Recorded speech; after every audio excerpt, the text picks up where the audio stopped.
Hello guys, welcome to my channel. My name is Akinlolo Akinsoya. Most people call me Joshua.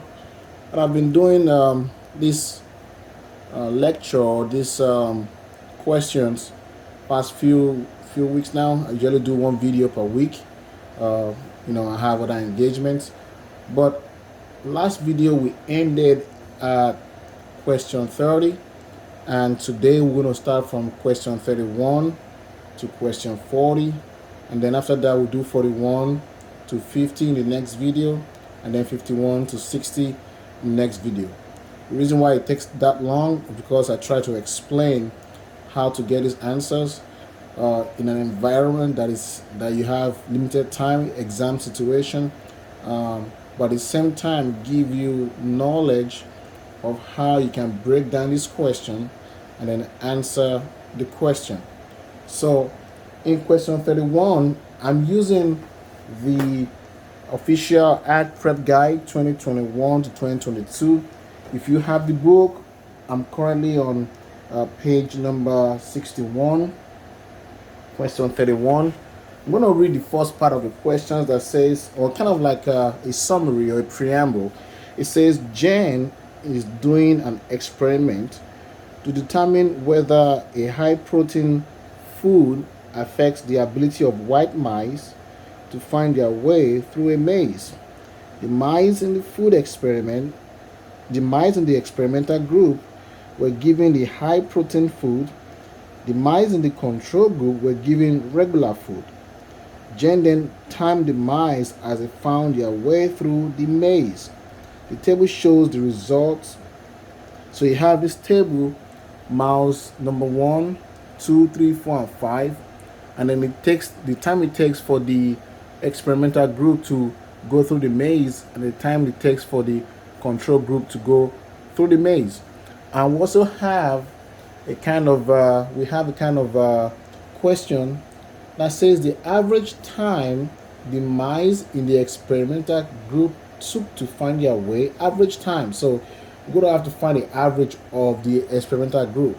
The average time the mice in the experimental group took to find their way through the maze was how many seconds less than the average time taken by the mice in the control group. So we know that the experimental group spent less time than the control group. We just want to know how less, the difference, so to speak. So that means you have to do the average of the experimental group, do the average of the control group, and then find the difference. So that's how we're going to solve that. So to do this, let me quickly make a small space here.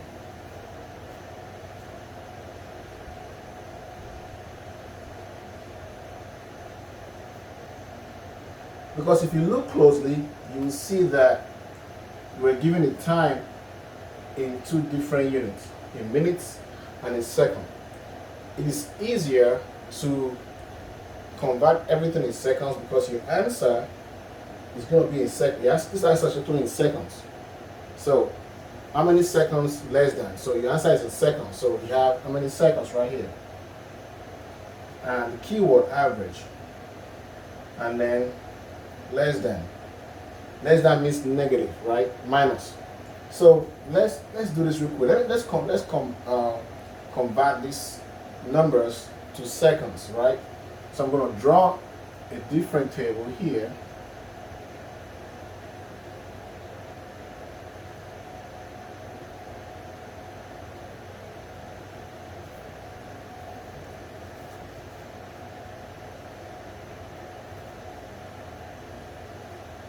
And all I just want to do is convert it to seconds. 1, 2, 3, 4, 5. We already know that 60 seconds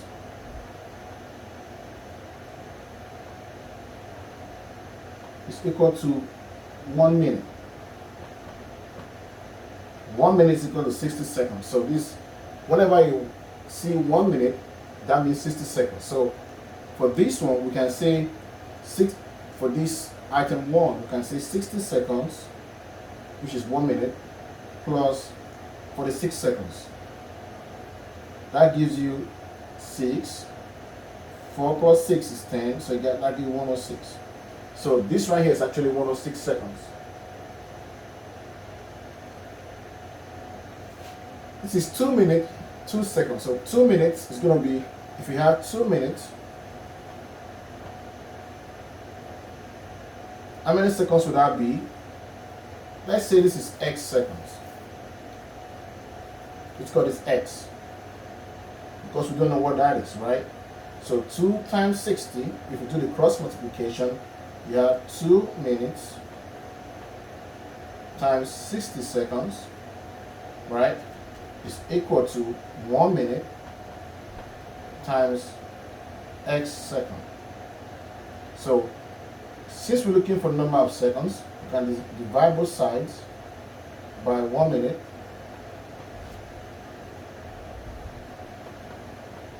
And if we divide both sides by 1 minute, 2 times 60 is 120. So that's 120 seconds is equal to x. So this is 120. So you have 120 seconds plus 2 seconds. That's 120 plus 2. I'll give you 122 seconds. So this one is going to be 122 seconds. Right? The next one is also 2 minutes. So we know 2 minutes now is 120 seconds. And you have an extra 20 minutes. So you have 120 plus 20. That's 140. That's 140 seconds. So right here is 140 seconds. 1 minute is 60 seconds, right? So we know 1 minute plus 51 is going to be 60 plus 51. And that is 111. Right? So we have 111 seconds here. The next one, you have 1 minute 41 seconds. So you have 60 plus 41, and that is 101. Right? That's what we got. So that's going to be 101 seconds. So let me take this off.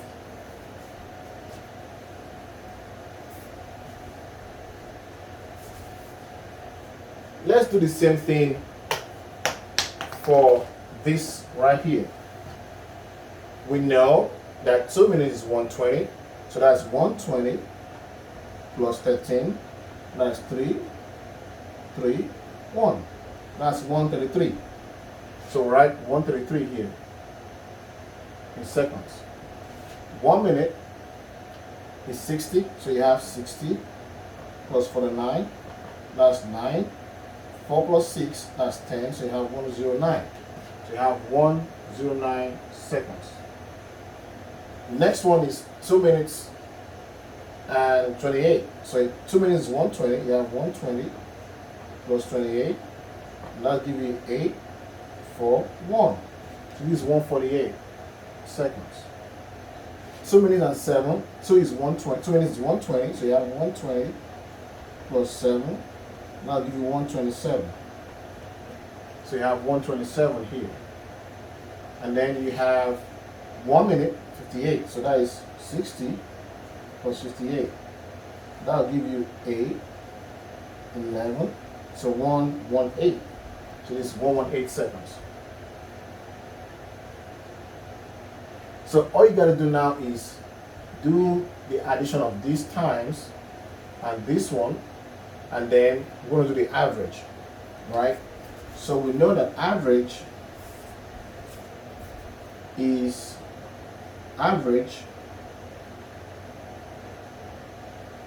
equal to the sum of numbers over I would say amount, or we can say n, which is amount of numbers.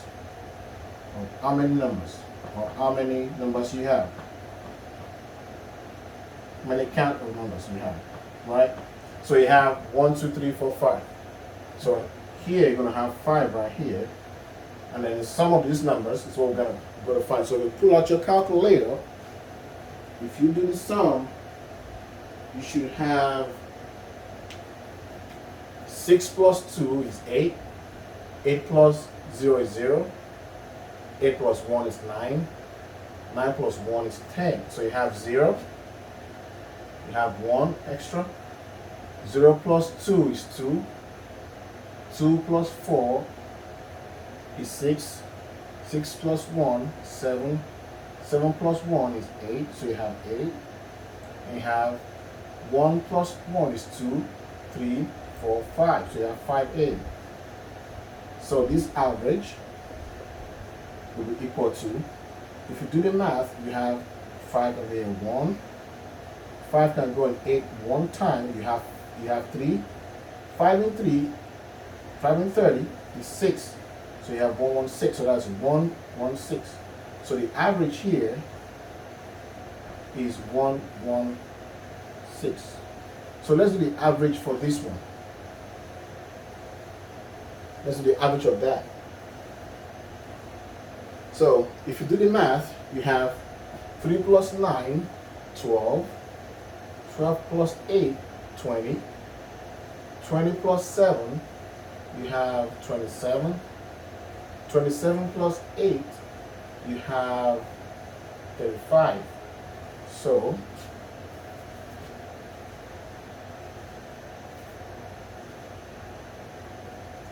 so you have 5. You have 3 here. 3 plus 3 is 6. 6 plus 0, 6. 6 plus 4, you have 10. 10 plus 2, you have 12. 12 plus 1, you have 13. So you have 3, you have 1. 1 plus 1, 2. 2 plus 1, 3. 3 plus 1, 4. 5, 6. So you have 635.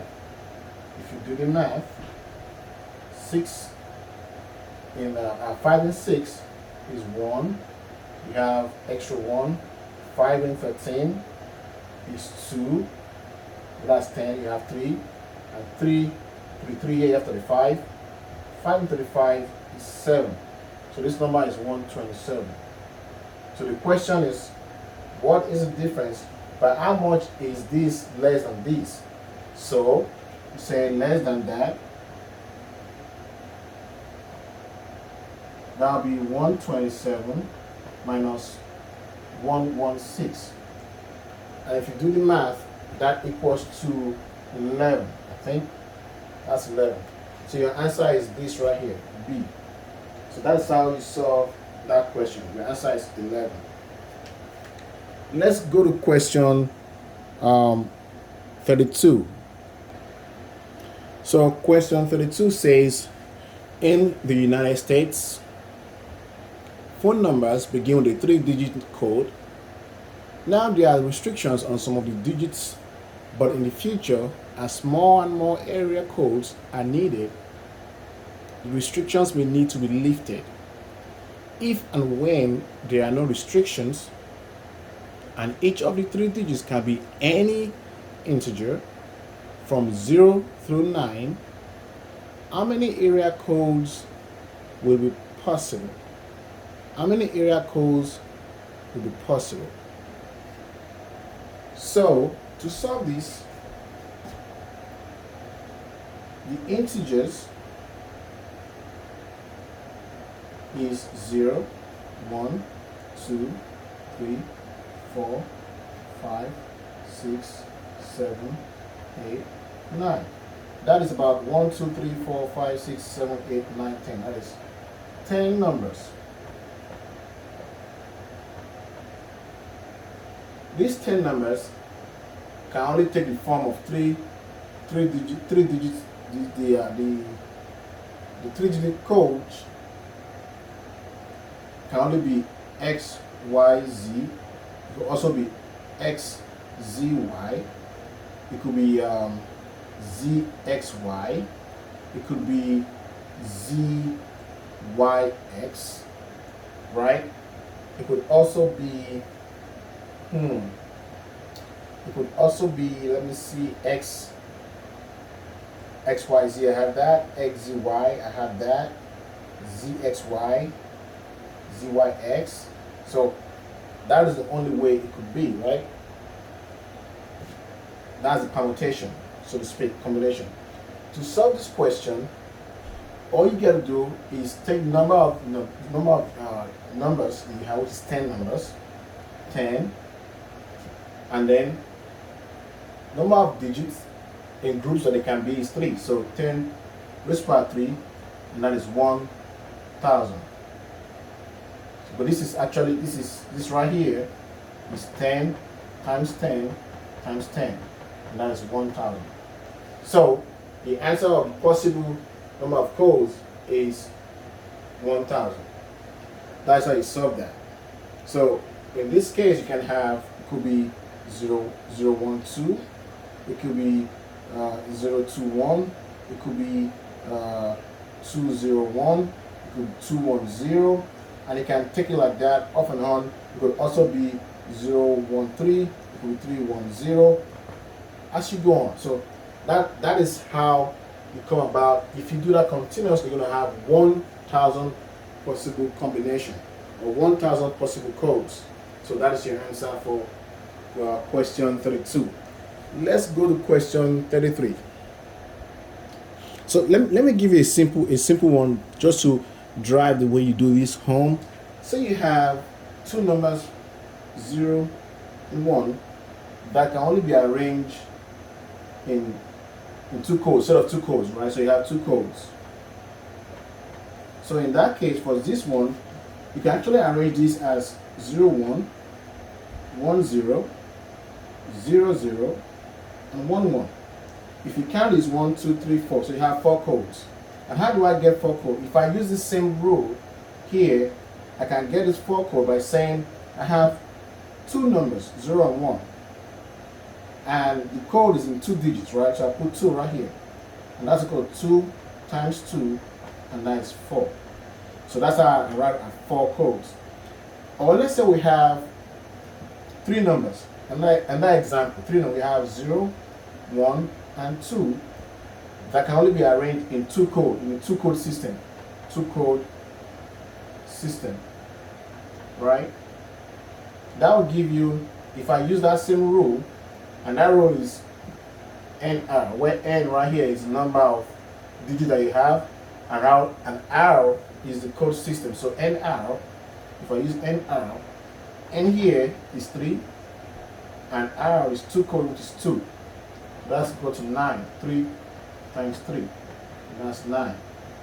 But if you want to figure that out, if you arrange this, that will give you 0, 1, 0, 0, 1, 0, 0, 2, 2, 0, 2, 2, 2, 1.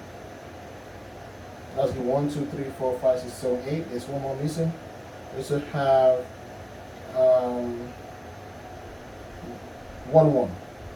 So you have 0, 1, 0, 0, 1, 0, 0, 2, 2, 0, 2, 2, 2, 1, 1, 1. 1, 2, 3, 4, 5, 6, 7, 8. I think 1, 2, 3, 4, 5, 6, 7, 8. There's one more left. Which one is left? We have 1, 2. 1, 2 is left. So we have 1, 2, 0, 1, 0, 0, 1, 0, 0, 2, 2, 0, 2, 2, 2, 1, 1, 1, 1, 2. And that will give you 9. So that is the same thing that we use here. Just say N is 10, and the code system, 2 code, is 3 codes, 3, and that will give you 10 times 10 times 10, and that is 1,000. And if you want to write this out, it could be 0, 1, 0, it could be 0, 0, 1, it could be 0, 0, 2, it could be 0, 2, 0, on like that until you get to 1,000 codes. So there's no time to do that. Anyway, let's go to question 33. This question says the function y is equal to sine 8 pi x is graphed in the standard xy coordinate plane below.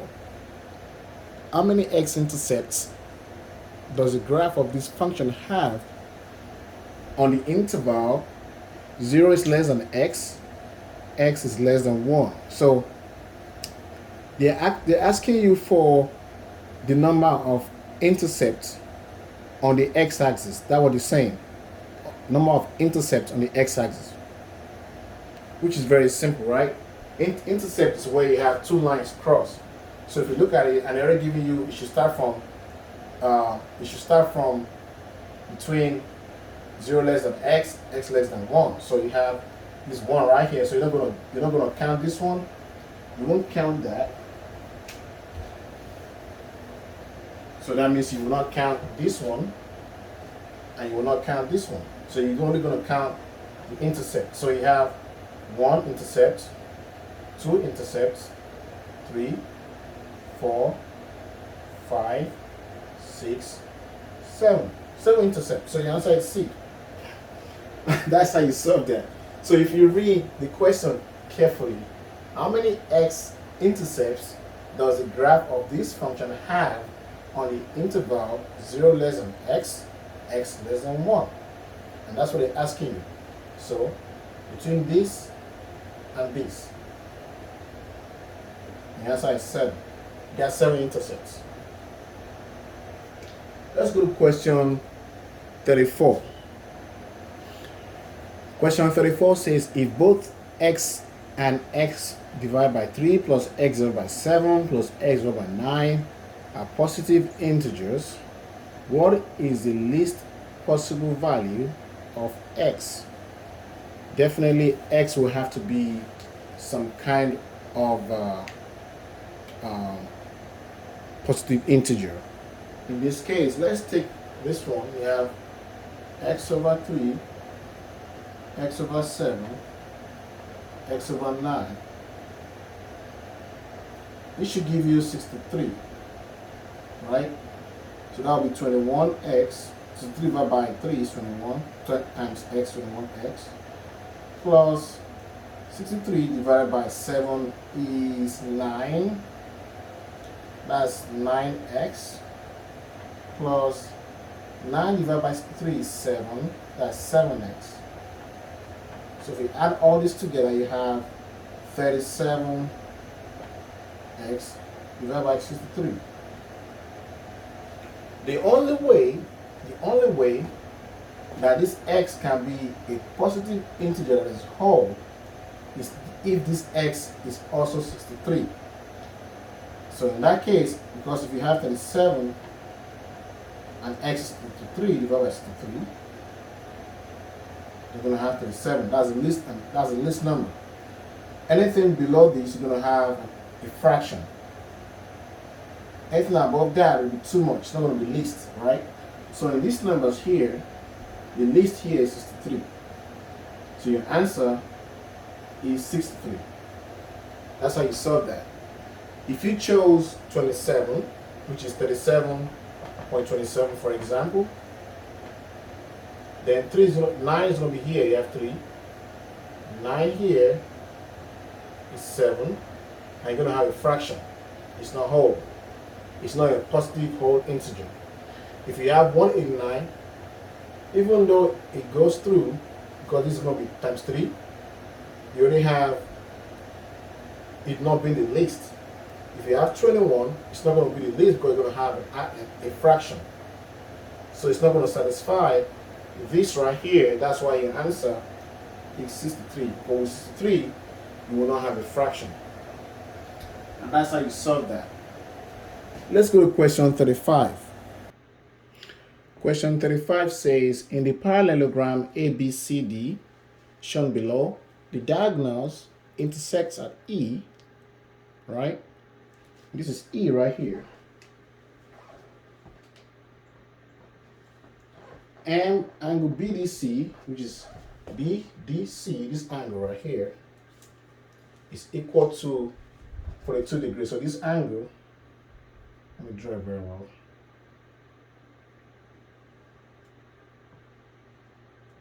This angle is 42 degrees. And BDA, which is BDA, this angle right here, is what? 71. BDA, the middle angle, is 71 degrees. And AB, this AB right here, is 2/3 m minus 5 inches. What is m BAD. So we're looking for BAD, which is this. We're looking for this angle right here. That's what we're looking for. Let me call this X. Let me call this Y. Okay? Since there's an intersect here, this means this is a right angle, right angle, right angle, right angle. If that is a right angle, that means I can actually find Y, because the total angle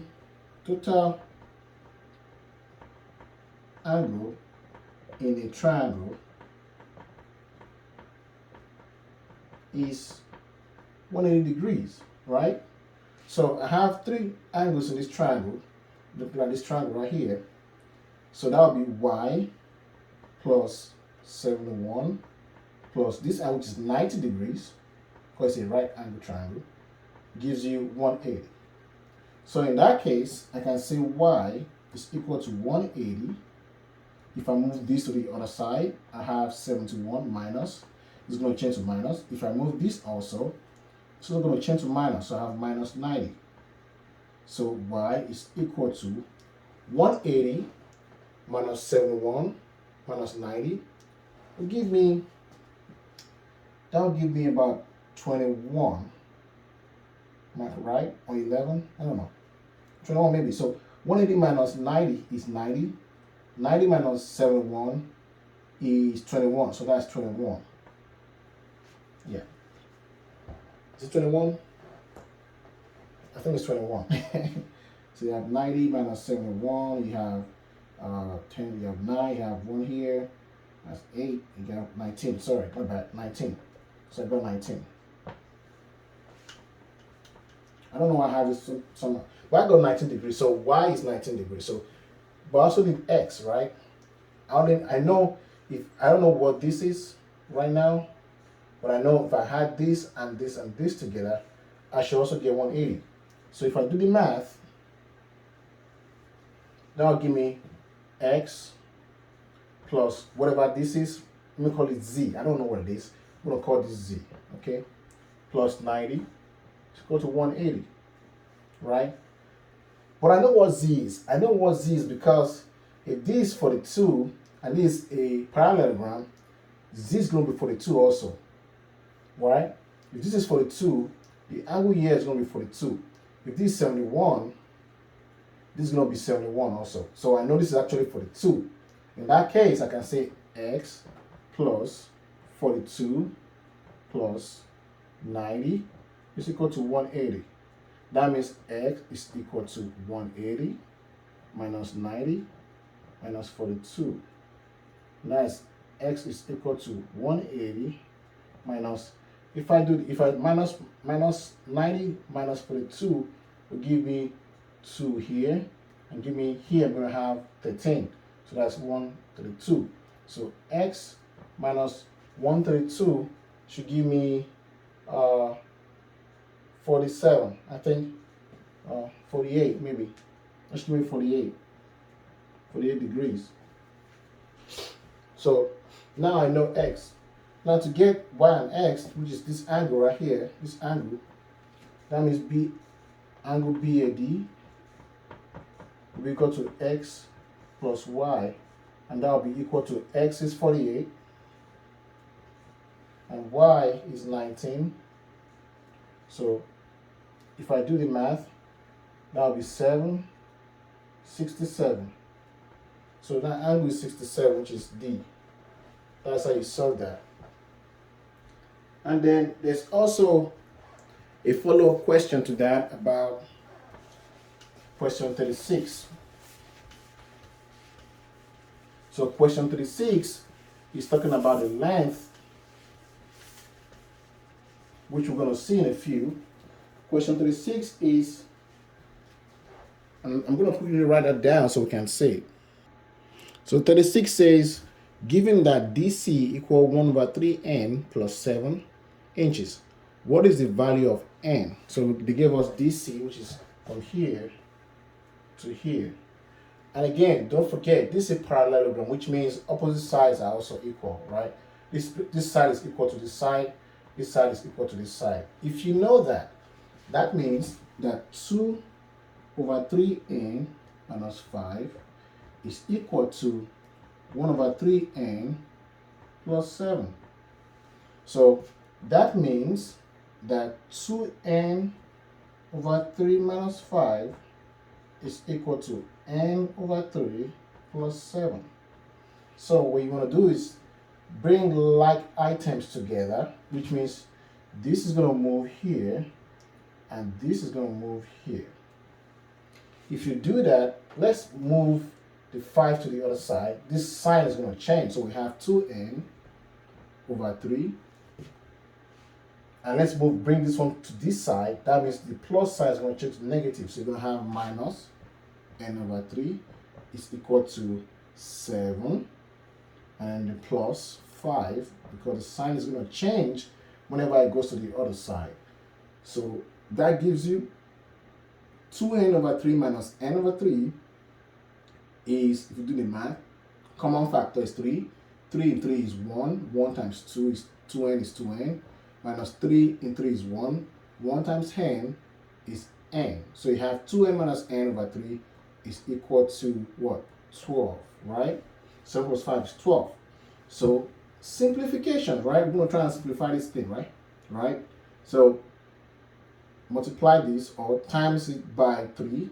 So we times it by 3, you're going to have 3 bracket 2n minus n divided by 3 is equal to 12 times 3. Why are you timesing it? Because you want to eliminate this right here, this 3, to give you a linear equation. So if we do that, this 3 is going to cancel out, and then you have 2n minus n is equal to 12 times 3 is 36. 2n minus n is n, and n is equal to what? 36. So your answer is 36, and I think that is K. So that's how you solve question 36. Let's go to question 37. So question 37 says, suppose A and C are located at 2, 10 and 30, 3 respectively in the standard XY coordinate plane. What are the coordinates of E? So this we see answering from the drawings from the parallelogram. So this A right here and this C right here, and E is at the midpoint. E is at the midpoint right here, at the center, the middle. So we know that the midpoint of any coordinate, the midpoint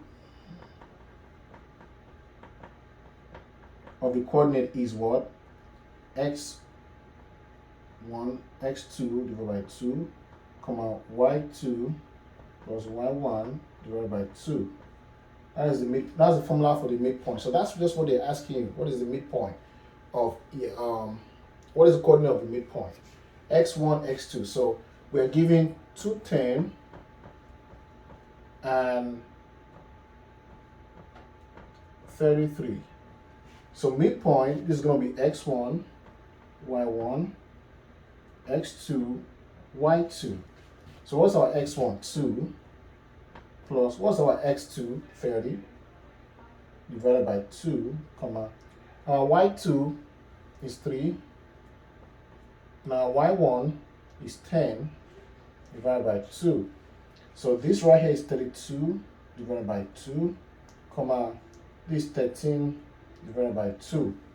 The answer probably going to have 13 divided by 2 as the final one, which is going to be this. So you have 32 divided by 2 is 16. So your answer is 16, bracket, comma, 32 divided by 2. And your answer is E. So E is your answer. So that's how you solve that question. Let's go to question 38. So 38 says, which of the following triangles is congruent to triangle ABE? Congruent in here is the same thing as looks the same or is the same as ABE. So let's quickly solve this. Triangle ABE. I'm going to write it out so we can see it properly. ABE. So let me draw it as like this, I think, like that, and like that. Okay, so we have 48 right angle, and we have 42. So that is A, B, E, because E is right here. So which one looks the same as ABE? I think it's this one right here, because this one is congruent to it. It's just reversed, right? I have 48, 42, 90, 48, 42, 90. So let me draw that one out also. I have 90, right? And I have 48, and I have 42. So it's the same thing, congruent. And that is C, this is E, and that is D. So that angle is going to be CDE. CDE. The same thing. You have ABE, right? So I just reverse it. That will be CDE. So your answer is right here. That means they have the same angle, 48, 42, 90. 48, 42, 90. If you chose this one, it's wrong because you have 71, 19. This, let me call this one Y. Y and X are the same. And then Q and P are the same. So congruent is going to choose the one that is congruent, which is the same flipped to themselves. And that is this one is the same, and this one is the same. So your answer right is C, D, E, which is this answer. So that's question 38. Let's go to question 39. So question 39 says, which of the following expressions is equal to A plus B bracket, open bracket, and then close bracket, and you have times A minus 2B. This is A right here. It's A. For all positive real numbers of A and B. All they are saying in this question is to open up the bracket and then make it simple. So let's do that. We have A plus square root of B times, that's what it means, A minus 2 square root of B. That's what this means. Whenever you see that, it means times. So let's expand the bracket. A times A is A squared.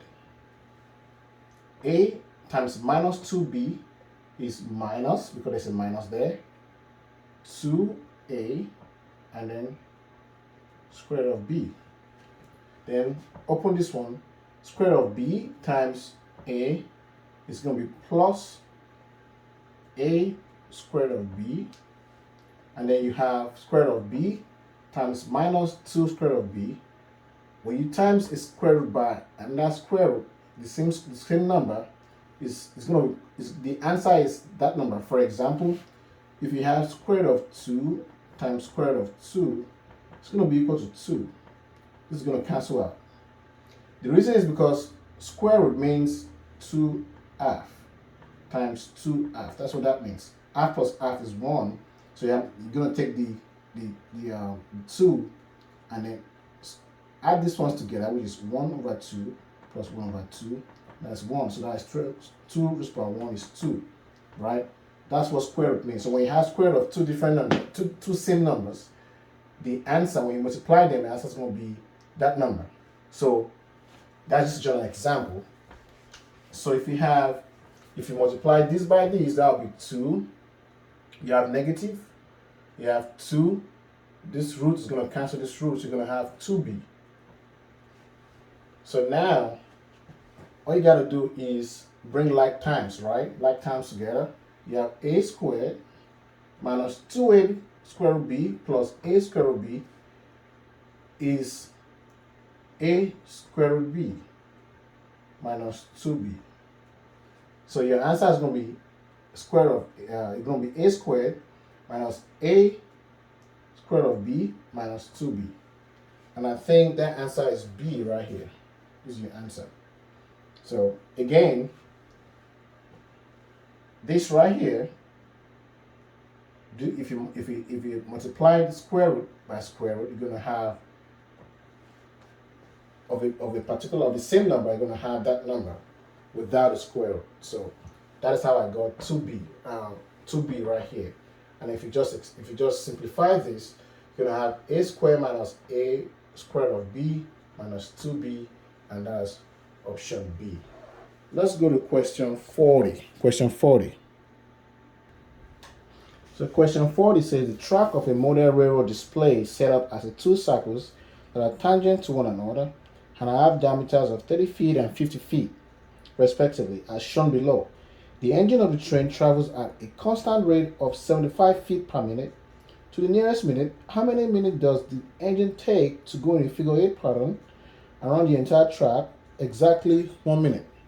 So we know what the speed is. Speed is distance over time. We know the speed. We're looking for the time. Because how long does it take, right? How long? How many minutes? Time. The distance is being given to us partially, but we need to figure it out. Distance, which is the area traveled. Speed is in feet per minute, so we have 75 feet per minute. Or you can say feet m, if you want to write down. The time we're looking for is a minute, and we'll need the distance in feet. Okay? So, we'll be given the diameter of this circle, and we can find the circumference of the circle, right? Circumference of the circle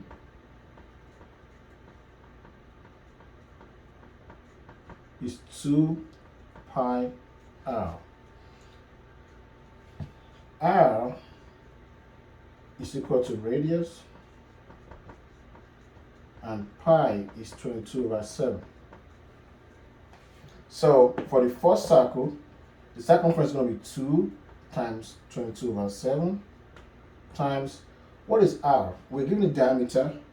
R is equal to diameter divided by 2.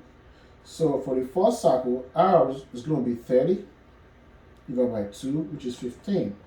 So this is 15, right? Plus, because we need to find the total distance this train is going to travel. We know when they say it's going to travel in figure 8, which means it's going to go this way. Let's say it starts from here. The train is going to travel like that, right?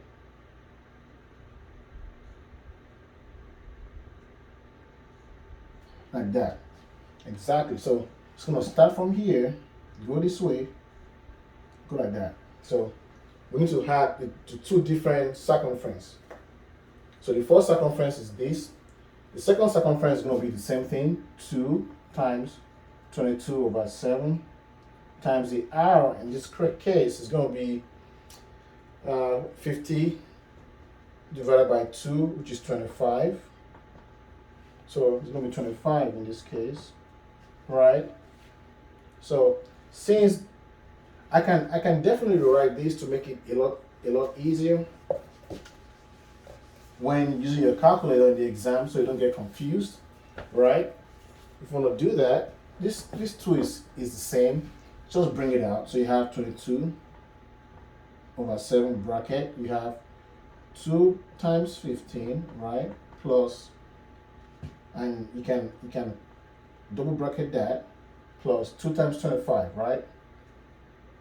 2 times 25. You can make it easy on yourself. Or you can just say 2 times 15 is 30. So you have 30 times 22/7 plus 2 times 25 is 50. So you have 50 times 22/7. And you can just take 22/7 out. If you do that same way, it's still going to be the same thing. If you do that, you're going to have 22/7 bracket 30 plus 50, right? That'll give you 22/7 bracket 80, correct? That'll give you 22/7 times 80. So if you do the math here, 22 times 80, you have 220 times 8, that's what that means, 0. You get 16, carry 1, right, 6, 16, 17. So you have 1760 divided by 7 is your distance. That's your distance, right? That's your distance right here. What we're looking for is the time. We don't know the distance, we know the time, right? Does that make sense? So let's find the time right here. The time is going to be the distance divided by speed. Distance is 1760 over 7 divided by speed, right? The speed is 75.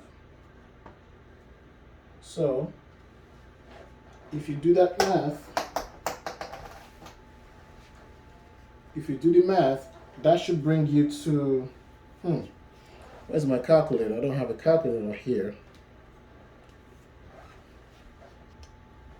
So if you expand this, you're going to have 1760. Let me take this off.